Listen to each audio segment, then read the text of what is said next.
Yeah, this is the come home late at night and complain about our job episode. Is that what Oh, this yeah. is? I mean, and it's Veterans Day too. And it's Veterans Day. That is correct. Today is Veterans Day, Wednesday, November 11th, 2020, just as Christian said. And this is the Producer's Happy Hour.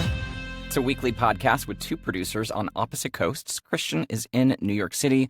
I'm in Los Angeles, and here we are after a day of work and exploring what it means to be a good producer while still navigating the coronavirus. As we work to keep our crews safe and our industry working, now more than ever, it's important for us to keep sharing our experiences, our ideas. So share your story with us. Are you working? If you are, how are you keeping your crew safe? What kind of testing are you doing on set? What kind of PPE are you using? Tell us all the details. Email us at producershappyhour@gmail.com. And please rate the show on Apple Podcast and share the show with your friends, your colleagues, your second cousin from Iowa. We want these stories to be heard. They're human stories, and they're pretty important, especially now when the whole world is in turmoil, Lawrence. Yes. Well, what a difference a week makes, buddy. I know. I'm wearing my NASA sweatshirt because I feel like science won over the weekend. Right. Hopefully. Well, We'll see. Yes, We'll see. yes, We'll yes. see. I know. Out of this world. I allowed myself the weekend to just be happy, relieved, positive, and hopeful. But then, of course, Monday rolls around. And I did too. And then all of a sudden, like today, even and yesterday, we set aside our fears of coronavirus for a week. And then when it comes back, then for not being aware of it for a week, kind of like nonstop onslaught of news, right? Yeah. Taking that week off, now it's like you've missed so much. Yeah. You missed like a month's worth of news about the virus because of how quickly it's moving. We're going to talk about that. But first, I want to know, let's get back to the OG Producers Happy Hour. Are you partaking in Happy Hour this evening? Ice wine has been finished. So I'm having a East Cider. This is an Austin brand. Oh. Cider, blood orange flavor. It's delicious if you haven't had it, I believe. Delicious. There we go. There we go. Christian. Yes. It's as we said. I have one word that can sum up how I feel. Yeah, please. Room tone. Starting all over again. Technically two words, but I'll let that pass. Room tone. How you say it? Room tone. Room tone. Room tone. Yeah, the virus. She's back. She never left. Oh, it's worse than it's ever been. It's worse than it's ever been, and I know. We'll talk about what's happening in New York. I looked up some data in LA. For us, it's not worse than it's ever been. We were worse in. Well, the country is right now. The country is, yeah. We were worse in July. I think you guys were as well. Yeah, but other parts, it went. Obviously, we're the hubs, right? The big cities, and that's obviously the flashpoints of where it's going to spark and get terrible. And now it's going into the less densely populated areas of the country. And now it's kind of hitting those areas really hard. And really bad because, a lot of those areas don't have hospitals within a couple hundred miles. When you hear of a bad car accident, people are like medevaced via helicopter to the capital of the state. It's just, there's local clinics. There's not hospitals. So for people to get sick in those areas now, it's all over the place. When Joshua Tree shut down the national park, and Joshua Tree made kind of a big show, like, please don't come out here. Please don't vacation here right now. And Airbnb shut down all the rentals in San Bernardino because in the basin for ICU beds. Wow. I'm sure there's more on the base. I'm sure there's probably something further out there. But like around Joshua Tree, Yucca Valley, they were scared. They were scared. So yeah, the smaller towns and communities out there are going to have a hard go if it continues to spread and be as deadly as it was. Well, it's going to continue. Nobody's doing there's nothing being done. Yeah. There's absolutely nothing being done except for maybe some messaging coming out of the president-elect, but our actual government, the people who are running the joint still. Who is that? Where are they? What are they doing? I know. Are they around? Is anybody manning the ship right now? Pence was going to be on vacation until he was like, oh, I guess I shouldn't go. There's a hurricane, which, by the way, there's a hurricane about to hit Florida again, which is this is like the most storms ever on record. It's a rough go. We had a rough go, Anyway, man. well, so New York City has a new thing too on their website where you can go and look up your zip code, Uh-huh. and they can tell you by zip code how your zip code is doing. So that's meant to help Wow. you whether or not you should be venturing outside, whether you Mm-hmm. should take it upon yourself to, isolate unless it's absolutely necessary. Yeah, I'm hoping that works. I hope so as well. And Yeah. then Cuomo did something today, right? Well, there's been a lot. So why don't you tell me what you think he did today besides the Okay. Well, restrictions? yeah, that's all I know. All I know Okay. is he imposed the curfews on restaurants, bars, and gyms, right? Yeah. New York imposes a handful of coronavirus restrictions on residents and businesses to tackle hotspots and outbreaks. Hmm. Restaurants and bars licensed by the state liquor authority will be ordered to close at 10 p.m., Yeah. which is like a travesty for New Yorkers, I know. I Beginning. know. It's been so weird to hear Milo's across the street, like closing their gate every night at like midnight. This is weird. Yeah. And then gyms will also be closed as well Yeah, at that time. it's tough because I'm getting a lot of pressure from the in-laws Oh, to come for Thanksgiving. wow. Where are they? New Jersey, which is just as bad. Yeah. So on the CDC website, I'm not sure if you saw this or not, but they finally put out that masks actually protect you and the people around you. I did hear something about this, yes. It's a percentage. It's a percentage, but it does reduce your risk of becoming infected or breathing in particles. Right. I mean, it makes sense, which also will only help us get back to, a working economy. Right.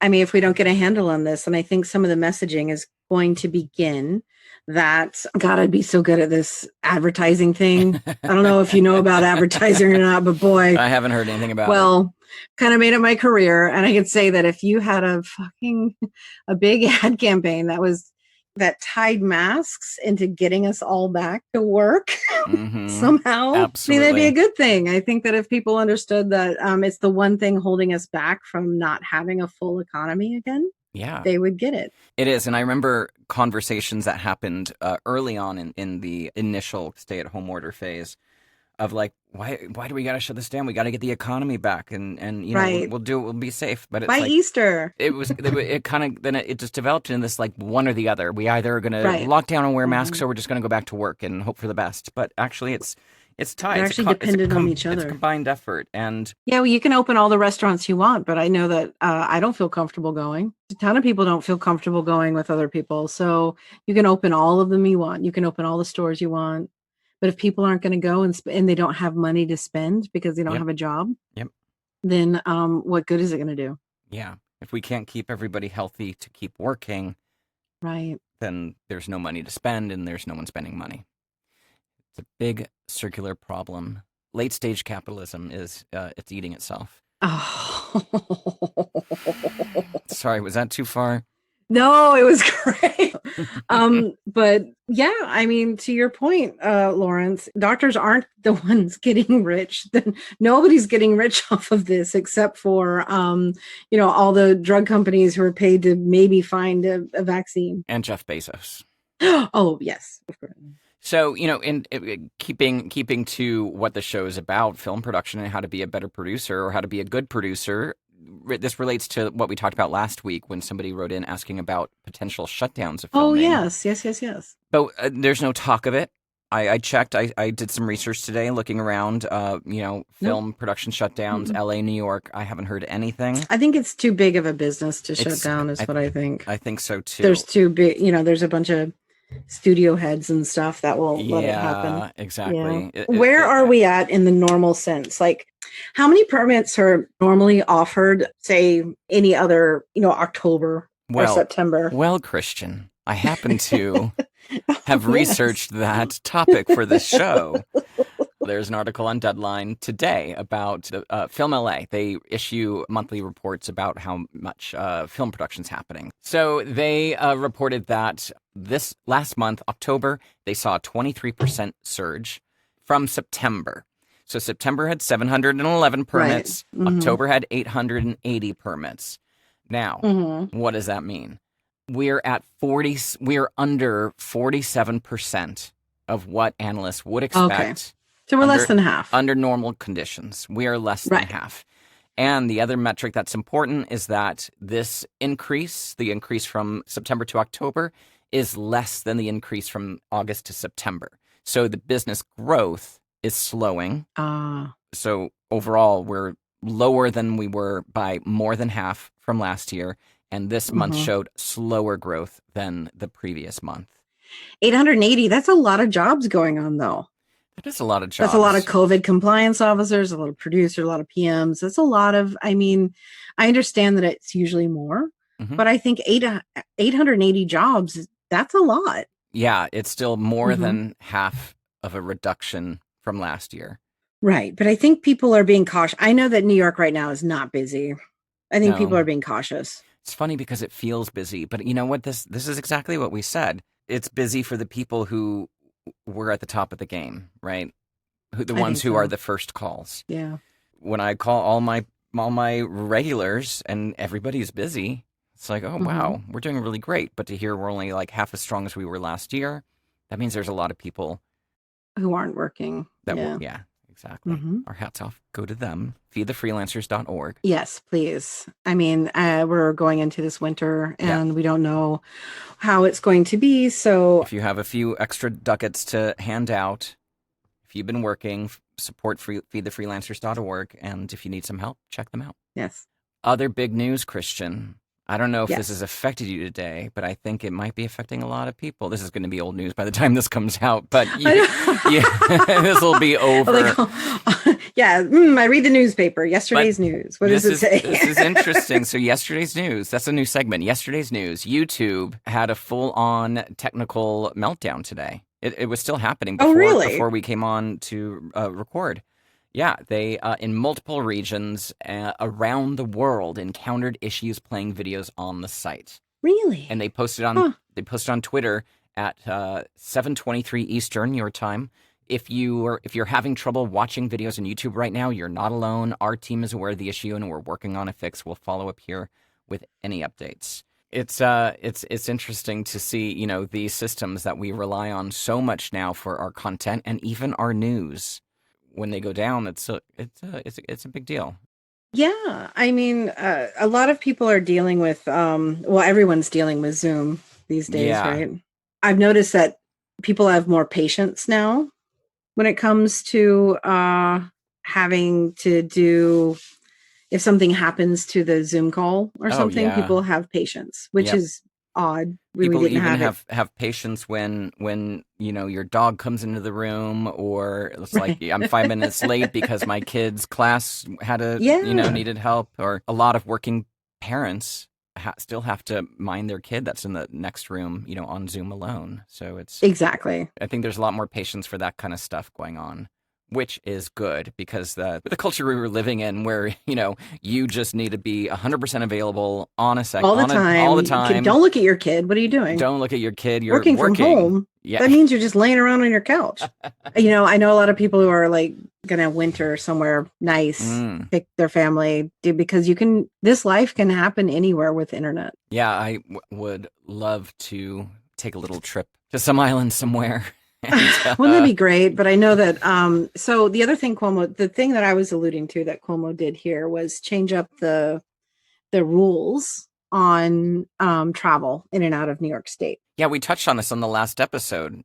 Yeah, Cuomo changed that up. So that's what I thought you were alluding to earlier. But it turns out, and I don't mean, listen, shutdown is a bad term. We should not be using it. We should have never used it. And it's now being used to scare us, like in the media, shutdowns, pending shutdowns. And it's like, no, that's not what's happening. What's happening is, is health and safety measures.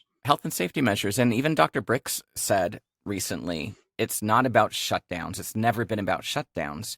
We've learned how to keep the economy open, or some aspects of the economy open, but keeping everybody safe.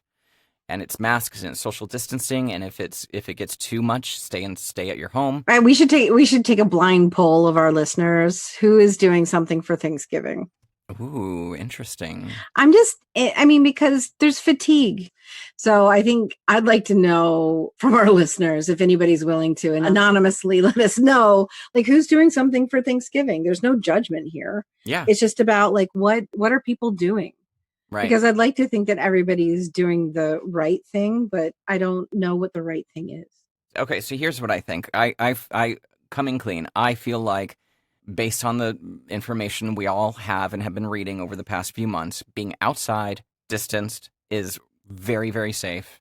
Masks on, even safer. Yeah, yeah, you should be wearing a And mask. now, Yeah. at least here, I don't know how it is in New York, but here in LA, testing has gotten so much better and so much Yes. quicker and so much Hmm. faster.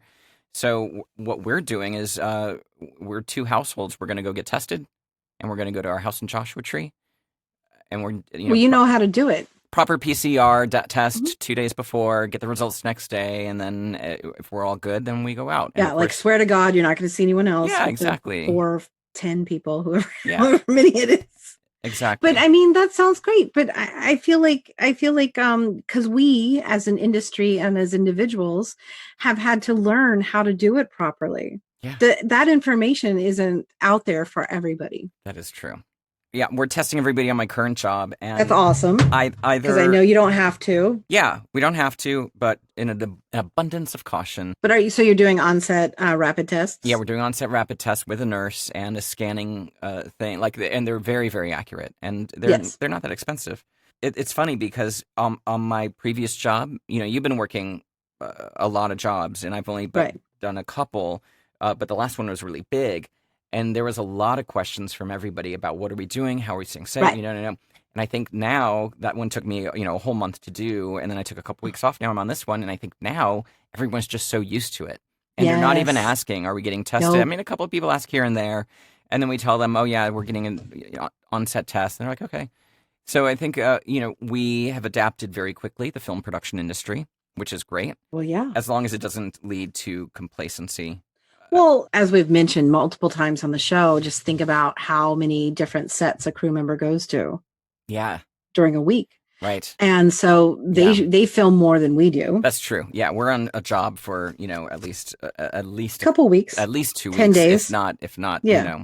That's the minimum, I would Yeah. say. 7 to 10 days is on a job, depending on the size. So you may not see all those crew members, but once a month, Yeah, if you're exactly. lucky. Yeah.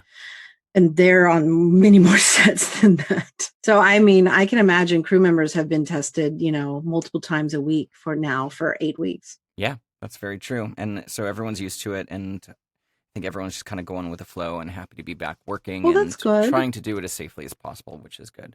Yeah, I mean, on my last job, I got a little guff. Oh, why are we testing? It's like, I understand you've been tested obviously 2 or 3 times a week. Right. Yeah. So it is important to still talk to each crew member.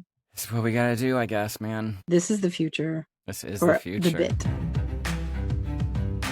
I would love to direct you guys to a page on our website called Do the Work. This has anti-racism resources for you to educate yourself on the issues of racism that have long plagued our society, our industry, as well as links to actionable things that you can do to support the Black Lives Matter movement. And there's also the Take Action page, which I know I promised to update and remove all the voting stuff off of there and get it back to services. If I may, I can say it's been a hell of a week. It's been, I don't know if you guys know, between a very challenging job and we had an election, I think. We had some kind of election, according to some people.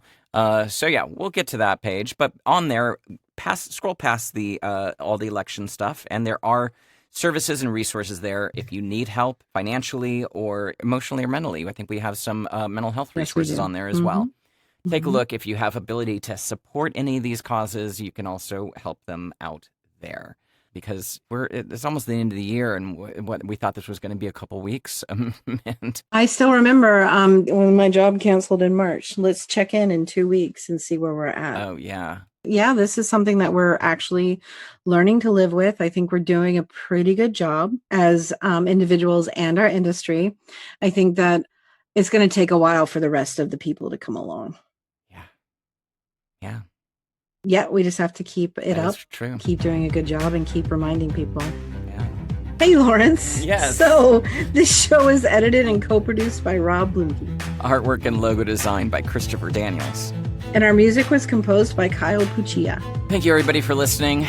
We will be back next week as we wrap up this season of Producers Happy Hour. Until then, stay safe, stay connected, and stay active. Wash your hands. Don't touch your... Go to the CDC website. They have it all right there. Yeah. Stop touching your face. Wear a mask anytime you're out there. It doesn't matter. Send us your stories. We need to hear from you. How are you making this work? Send us your voice recordings or emails to producershappyhour@gmail.com. Lawrence, how do people reach you directly?